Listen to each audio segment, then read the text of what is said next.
processo penal acusatório é o único modelo compatível com o paradigma do Estado Democrático de Direito, porque nele o julgamento se funda no debate em contraditório, promovido pelas partes. Essa afirmação faz parte da conclusão da dissertação do mestre em Direito Processual José de Assis Santiago Neto, em destaque no programa Academia de hoje. Estado Democrático de Direito e Processo Penal Acusatório. A participação dos sujeitos no centro do palco processual. Dissertação apresentada ao Programa de Pós-Graduação em Direito da Pontifícia Universidade Católica de Minas Gerais, como requisito parcial para obtenção do título de mestre em Direito Processual. Confira também parte da bibliografia base deste trabalho e as últimas publicações de teses e dissertações que estão chegando ao mercado editorial. Para debater a dissertação, convidamos Soraya da Rosa Mendes, professora de Direito Penal e Constitucional e doutoranda em Direito, Estado e Constituição pela Universidade de Brasília, e André Prachedes, defensor público do Distrito Federal no Tribunal do Júri e professor de Processo Penal na Universidade Católica de Brasília. Quero aqui agradecê-los pela presença, por aceitar o convite da TV Justiça para participar do programa de hoje, em debate o trabalho do professor José de Assis Santiago, a quem eu, além de agradecer, já peço para fazer, então, a apresentação do trabalho. O objetivo inicial do nosso trabalho foi de vincular o sistema, o modelo do processo penal acusatório com os postulados do Estado Democrático de Direito.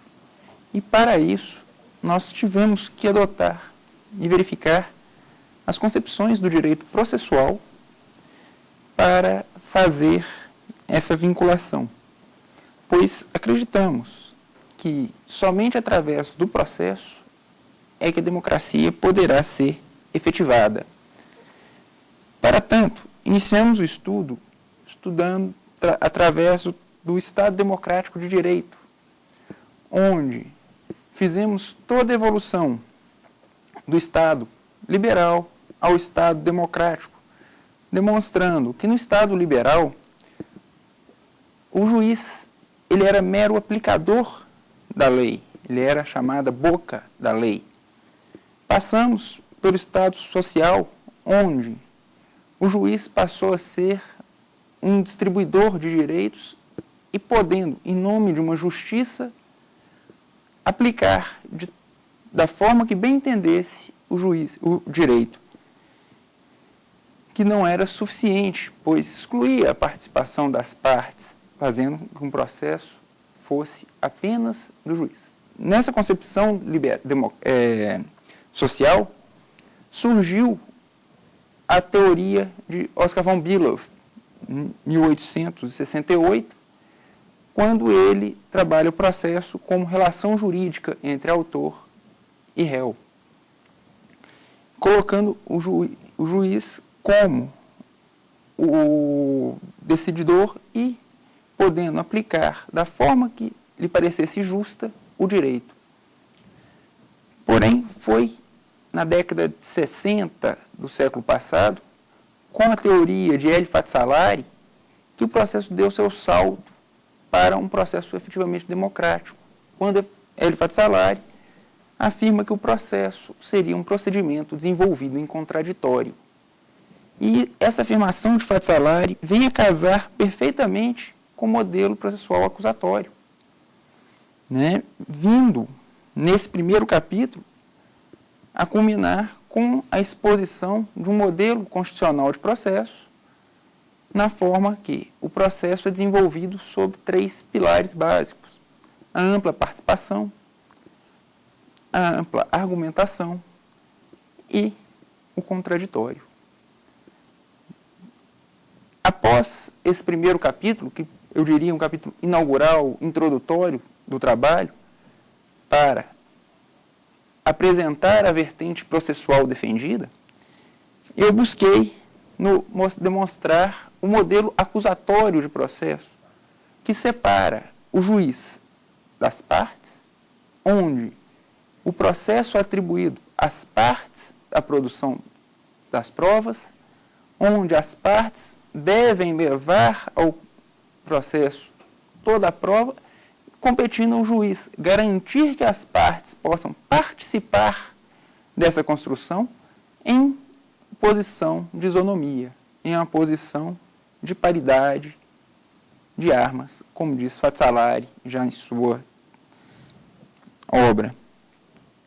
Daí nós partimos para a evolução do conceito de sistemas, passando a demonstrar as características básicas do sistema acusatório, principalmente deixando claro essa não gestão do juiz na prova, que diferencia basicamente o sistema acusatório do sistema inquisitório, e demonstrar qual foi o modelo adotado no ordenamento jurídico brasileiro, que vive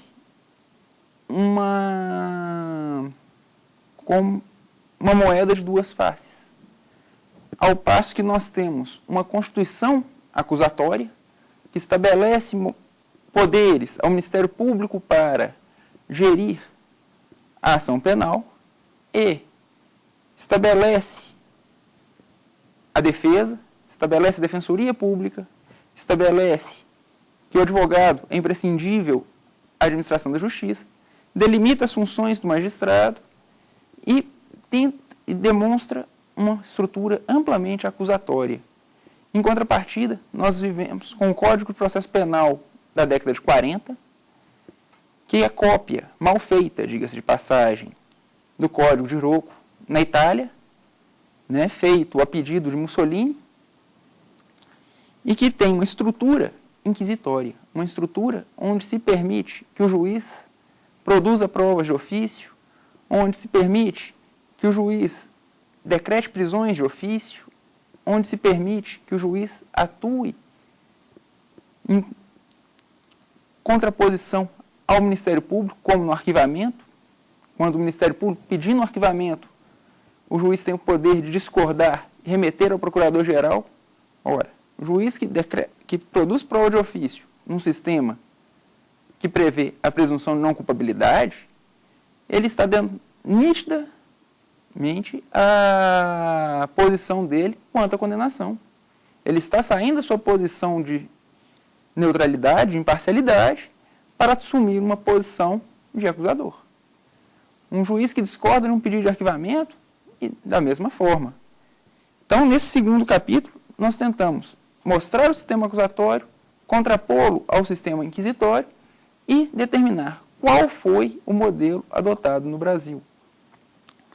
Passamos para um terceiro e último capítulo, onde nós vamos juntar toda a construção teórica do Estado Democrático de Direito feita no primeiro capítulo, toda a construção teórica do modelo constitucional de processo do primeiro capítulo, com o modelo acusatório, para determinar, partindo do princípio de presunção de não culpabilidade, que para mim deve ser o norte do intérprete do processo penal democrático, passamos a adaptar esse modelo acusatório ao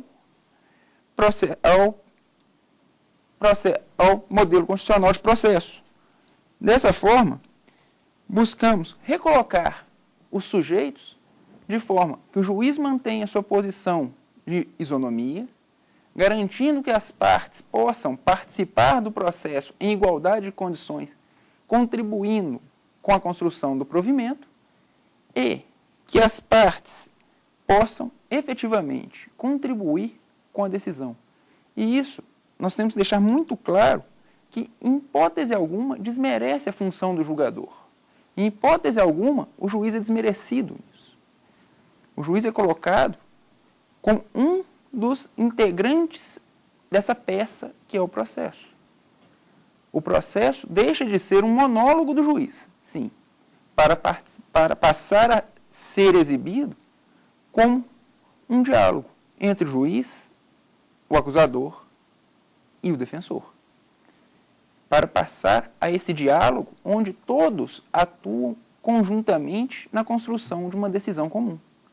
A decisão não é somente do juiz, a decisão vai afetar ao réu, vai afetar a sociedade, vai afetar a todos que ali atuaram, de forma que todos eles, cada um à sua maneira e cada um ao seu tempo, devem contribuir, devem participar de sua construção.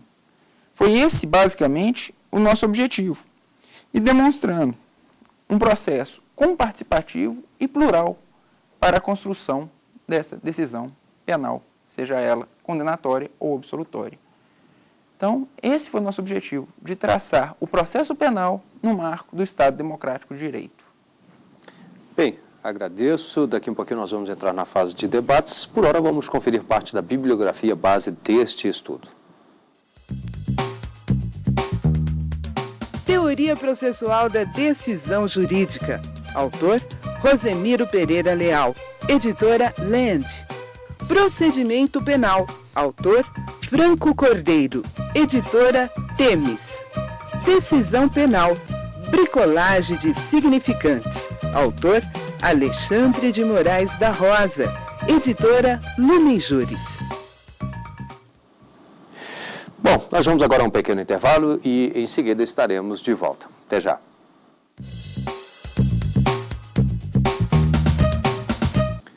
Hoje o Academia debate a dissertação Estado Democrático de Direito e Processo Penal Acusatório, a participação dos sujeitos no centro do palco processual. Estudo do mestre em Direito Processual José de Assis Santiago Neto. Os convidados do programa são Soraya da Rosa Mendes, professora de Direito Penal e Constitucional e doutoranda em Direito, Estado e Constituição pela UNB, e André Prachedes, defensor público do Distrito Federal no Tribunal do Júri e professor de Processo Penal na Universidade Católica de Brasília. Bom, antes de iniciarmos aqui o nosso debate, vamos conhecer algumas publicações de teses e dissertações que ganharam o mercado editorial.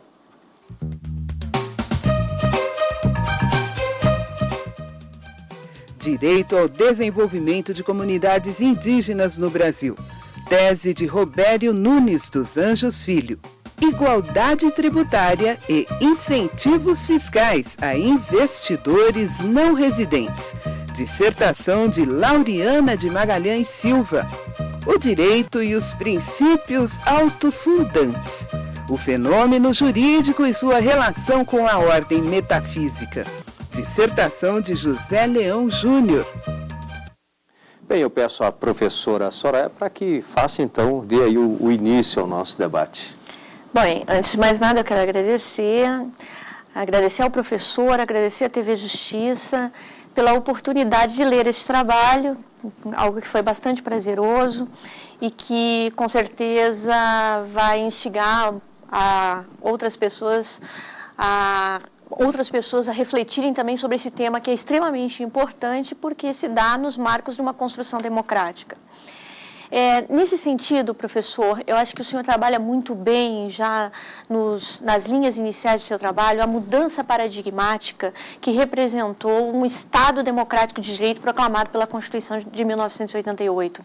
E o que isso vai significar, já mais ao final do seu trabalho, em termos da exigência de um sistema penal acusatório. Nesse sentido, nós estamos falando ainda em termos normativos. O que eu lhe perguntaria em termos práticos de mudança das mentalidades, como é que o senhor verifica esta modificação constitucional, que é uma exigência nos marcos da nossa democracia, em termos da mudança efetiva da postura do juiz, da postura de todos os atores dentro deste sistema para a construção efetiva desse discurso de aplicação, né, que o senhor tanto trabalha em termos habermasianos nos marcos do processo penal? Bom, professora Soraya, entendo que o processo penal, ele demanda uma reestruturação completa. Passa desde uma discussão que, ao meu ver, é importante, mas é pequena, do reposicionamento dos sujeitos na sala de audiência, onde nós encontramos o juiz num plano mais elevado, ao seu lado o membro do Ministério Público e embaixo, longe, distante, o defensor e aquele que vem ser o acusado. Né? Longe do juiz, longe do promotor. Né? No ano passado, salvo engano, houve uma decisão de um juiz de direito no Rio Grande do Sul, publicada pelo Boletim do Instituto Brasileiro de Ciências Criminais, onde o juiz determinava que fossem recolocados os móveis na sala de audiência e determinando que o promotor se sentasse na posição de parte que ele era. Mas isso, para mim, ainda é uma discussão, eu acho, pequena. Não adianta nada mudarmos os móveis da casa e a hierarquia continuar existindo. Nós temos que mudar, principalmente, a mentalidade do julgador, a mentalidade do membro do Ministério Público e a mentalidade do defensor também. Pois o julgador tem que se perceber como um dos responsáveis pela construção da decisão, construída em conjunto com o defensor e com o membro do Ministério Público. O membro do Ministério Público tem que perceber a importância e o tamanho do ônus probatório que a Constituição lhe atribuiu, que ao presumir não culpado o acusado, atribuiu ao acusador todo o ônus probatório de um crime. Aquele que acusa deve provar tipicidade, licitude e culpabilidade. E deve passar também pelo defensor, que deve se posicionar de maneira crítica e de maneira a buscar esse espaço que perdeu. Lá no Estado Social, as partes perderam espaço. E essa reconquista, essa retomada do espaço que a democracia exige, passa pela mudança de mentalidade de todos os seus atores. Se o juiz não incorporar as exigências democráticas, e se as partes não exigirem esse espaço de construção, participando efetivamente da construção do provimento, o processo vai caminhar a passos largos e contrários aos exigidos pelo Estado Democrático de Direito. Professor e defensor André Prachedes. Eu inicialmente cumprimento o RIMAC, agradeço a oportunidade de estar na TV Justiça, cumprimento o nosso ilustre expositor, professor Santiago Neto, cumprimento minha colega aqui, a professora Soraya Mendes, colega da Universidade Católica e doutoranda da UNB. Eu só elogios aqui ao trabalho acadêmico, vislumbra assim grande luminosidade acadêmica do professor Santiago Neto, que fez uma abordagem profunda do processo penal pátrio, desde essa ruptura do absolutismo ao Estado de Direito. Eu gostaria de salientar que o professor Santiago, na sua obra acadêmica, fez uma abordagem muito precisa de todos esses modelos de Estado de Direito, Estado liberal, Estado social, até chegar aqui ao Estado de Direito, ao Estado democrático de direito. Verifiquei com muita precisão a sua nova concepção, a abordagem da nova concepção da teoria do processo, não mais enxergando o processo como um instrumento da jurisdição, mas o processo como procedimento em contraditório. E também essas bases principiológicas para um novo modelo constitucional do processo, e o senhor coloca como o princípio do contraditório, o princípio da ampla argumentação, o princípio da fundamentabilidade das decisões judiciais e o terceiro imparcial, que seria o órgão judiciário. Eu gostaria de ouvi-lo sobre o que o senhor tem a dizer sobre o papel um pouco do princípio da questão da ampla defesa, porque o senhor, sustentando uma tese já levantada também pela doutrina, pela academia, de que a ampla defesa precisa ser revisitado, o princípio da ampla defesa, que hoje a maioria esmagadora da doutrina vê apenas como uma percepção em defesa do acusado. E o seu trabalho, o senhor vislumbra que a ampla defesa, na verdade, é a ampla possibilidade de defesa das teses desses atores que atuam no processo, tanto do defensor quanto do acusador, do réu, da vítima. Eu gostaria de ouvi-lo a respeito dessa revisitação do princípio da ampla defesa. Professor.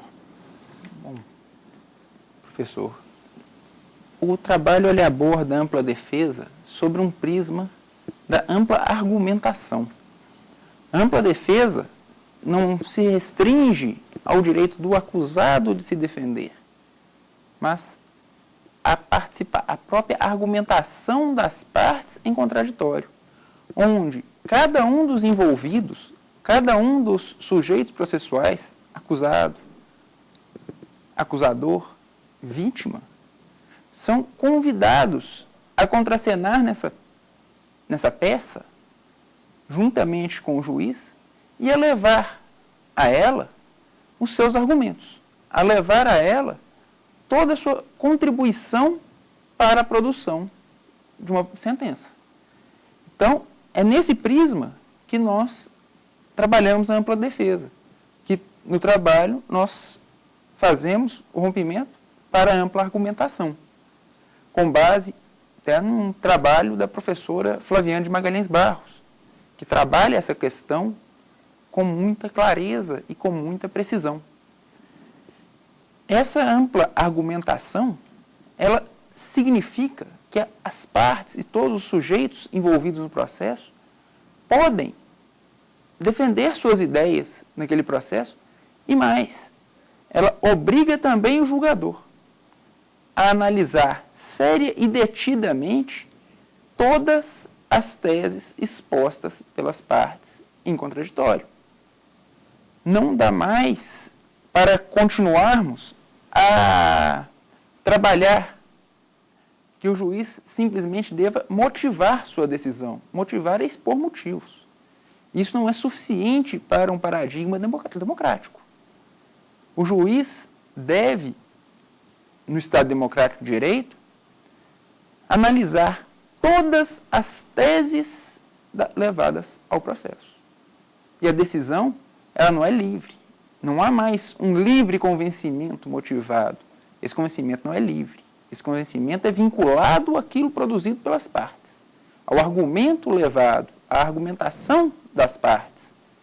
E se esse processo não é mais tão livre, o juiz deve contar para as partes e para toda a sociedade, que a principal fiscal do judiciário é o próprio povo, que os motivos e por que ele adotou a tese A e não adotou a tese B. A parte vencedora tem direito de saber por que venceu, enquanto a parte que perdeu tem que saber por que perdeu, inclusive para possibilitar recorrer. A partir do momento que eu sei por que sucumbi, eu sei aonde buscar o meu direito numa esfera recursal.